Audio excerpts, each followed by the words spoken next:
G'day guys. I just noticed a video that I've put out. It was sort of a recollection from the August, I think, August 2020, about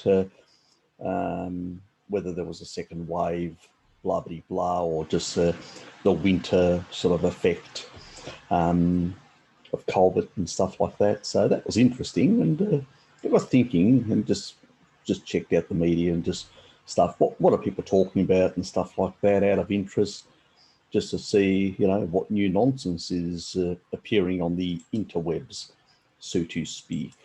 And let me just share the screen. And this is the sort of typical shit we can expect to get. Now the Swedish model has failed. It's time to ask who was pushing it. So let's blame someone. That's the sort of, this is Monday, 4th of January. Let's just find somebody to blame. It is the typical approach. Rather than actually saying, what are the differences between the conditions in Britain compared to Sweden? And what can we learn? And by learning something, maybe we can apply some of the same sort of strategies within the population, rather than basically saying, well, it doesn't work, it's failed. And we say, oh, it's a Swedish paradox. It's a bit like, with saturated fat. Oh, it's the French paradox. It's this paradox and that, whatever. No, we can't engage our brain cells to basically look below that level and try and see what are sort of the causal, or what are the drivers, or what are the things. So this is basically looking at Sweden, why the moral superpower descended over, and they look at that's their expert, and Sweden has refrained from imposing strict lockdown measures. These are the differences. Stark, aren't they? These are the big, massive spikes in all the other European states. And when we look at, the stats out of Europe, we notice that Sweden plateaus here and then comes down, So that's just normal sort of seasonal type things that happen, and they come down very fast. And we don't see any major spike, any major, issues in that country, ICUs overrun or whatever at that. So what's the difference? What can we learn? What is the difference? I don't doubt that, because I've looked into the data, there's a lot of people out there that are basically just spreading a lot of rumors and lies. I don't know, they've got their own political motivations, whether it's sort of clickbait or whether it's because of notoriety or whatever else. I'm not that sort of person. I've looked into the sort of situations in different parts of the US and other parts of the world. And the reality is there were ICUs that were overrun in a number of countries and a number of states in America and other parts. So why was this happening? Why was it happening in some and not happening in others? There are lifestyle factors, there are dietary factors, there are all sorts of things, so many variations. The problem is we don't have that data. And that's where it makes it very difficult to discern what were the factors that were actually affecting certain areas. And for people to basically say, oh, look, there's none of this issue in this state, and it's due to the lockdowns, or it's due to this, or it's due to that, or whatever. No, we have to dig a bit deeper. And when we do dig a bit deeper and look at the evidence beyond that part, and we look at vitamin D status, these are the sort of levels that, the different societies sort of view as sufficient, insufficient, or whatever else, just to give you a bit of a gauge. But we'll go directly to the, so we don't waste time. People can check this at their own leisurely time. I will just go straight up to the abstract. This is basically April 2019. So it's very recent data, which is really important that we look at current data. This is the time just prior to the 2020. So we've got data, and that should be consistent things shouldn't shift too much from a year to a year. Current vitamin D status in European and Middle Eastern countries and strategies to prevent vitamin D deficiency, a position statement of the European Calcified Tissue Society. Anyway, so what does the abstract tell us? Vitamin D deficiency, serum 25 hydroxyl vitamin D, which is basically the 25-OHD. Some people call it the 25-OHD3, whatever. And when we look at levels that are below 50 nanomoles per liter, or basically 20, which is what most people are aware of, nanograms per milliliter. We'll look at basically this is sort of common in Europe and the Middle East.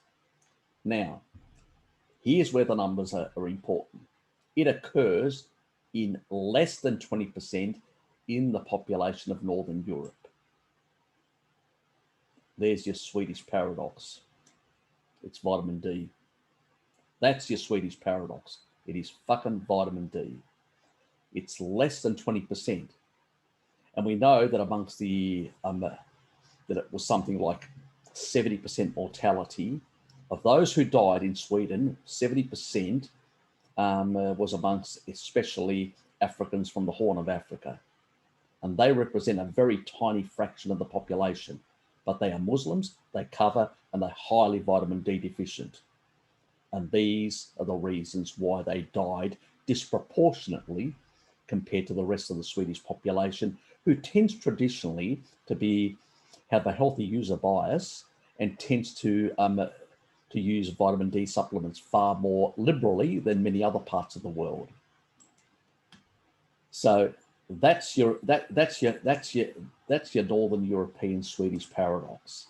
Less than 20% of the population have these sort of levels of deficiency. Okay. Now, when we look at in Western and Southern and Eastern Europe, it's anywhere between 30 to 60%. And then in the Middle East, it's up to 80%. Again, covering the Muslim countries that cover too much and all that. So these are the key reasons why we saw, when MRSA emerged, or in the Middle East, the Middle Eastern respiratory infection syndrome.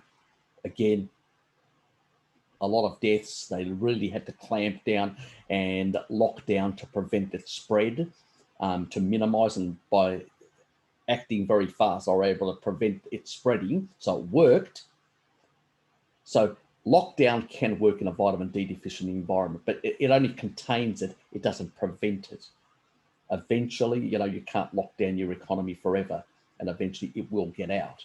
You need to fix the problem at its root, the root cause. The root cause is a vitamin D deficiency.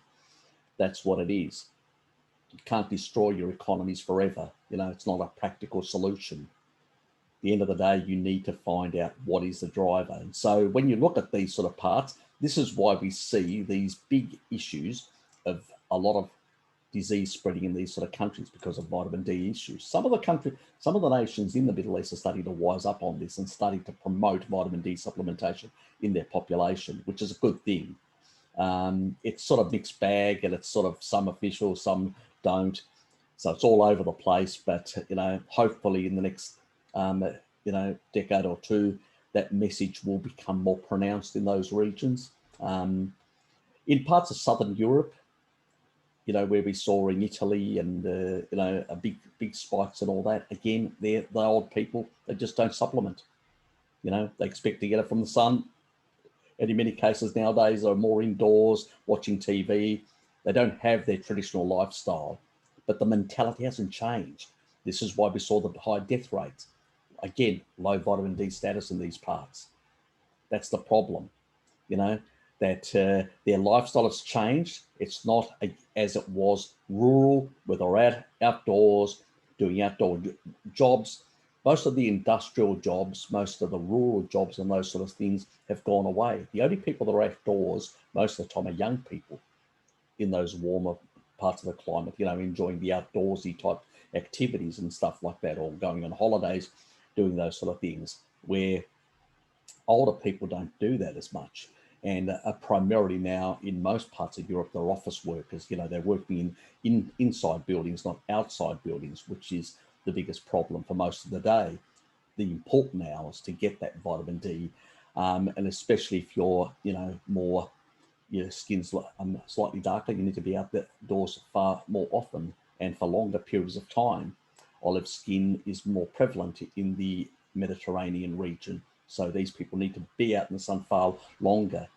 Explain some of the reasons for, you know, the big outbreaks in Italy as well, and other parts in Spain and stuff like that, where people that are more conscious about taking vitamin D supplementation, like in the Nordic countries and stuff like that, you saw less issues.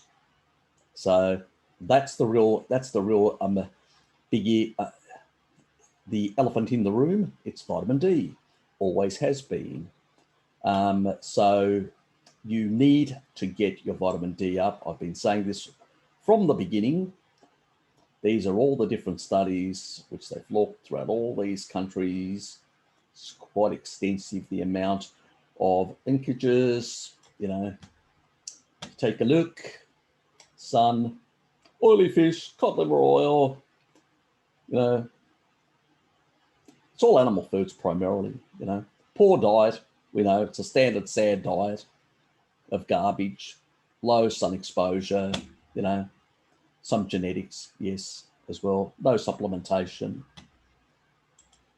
that sort of stuff.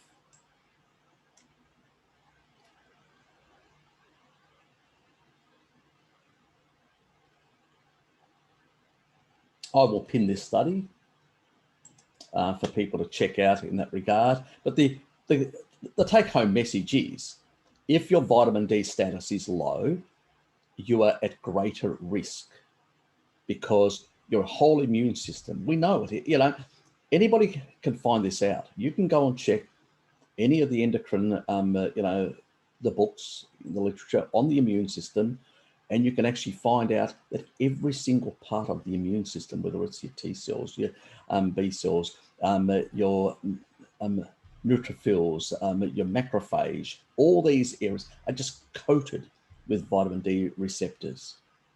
So, you know, for them to work properly, to do their job, to deal with pathogens in their environment or whatever, you need to basically be outdoorsy and basically have a good vitamin D status. And if you're not, supplement, you know, deal with it, you know, get your status up.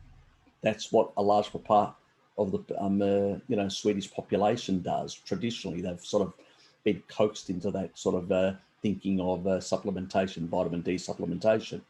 That is the reason why they suffer less issues in times of when respiratory type infections are around, like the flu, like COVID or whatever.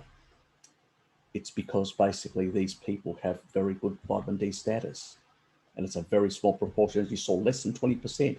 And I suspect most of that is immigrant population that don't traditionally come from hotter climates, that don't traditionally basically use vitamin D, because they never had to. They were out in the sun. They had access to the sun. And these are the reasons. So, you know, there is no paradox. It's called vitamin D sufficiency. You know, if you've got sufficient vitamin D in your system, you're good to go. You know, when it comes to any type of respiratory type infection, including the current one. So let's just get the message out there. Please share this video around so people are aware exactly that there is no Swedish paradox, and they need to basically make sure that their vitamin D status, one way or another, whether they get it from the sun, from animal foods, or from supplementation, or a mix of the three in different ways, depending on the latitude they are, the time of the year and all that, that they need to maintain. And if they're not sure about what their status is, they need to basically go and get themselves checked. And if they're overweight or obese, you've got family members, they may require far more, because for the simple fact that you know, the fat, it's a fat soluble vitamin. It will be absorbed by adipose tissue, and you can be still deficient even though you're taking high doses. So you need to check if you're in those sort of groups. Plus, people that have got insulin resistance tend to basically store more because of due to the Randall cycle and inability of basically utilizing some of these things. So you know, they tend to store more into the fat tissues, so may require mega dosing. So there's a whole lot of different factors depending on the person and their comorbidities or what their health situation is. You need to check. Go to your doctor, get your vitamin D status checked if you're not sure, or you know, at minimum, get out in the fucking sun. You know, if you can, or supplement, or start eating some foods that are rich in vitamin D. You know, look after your health. You know, and your families in this sort of crazy times. Anyway, take care and see yous.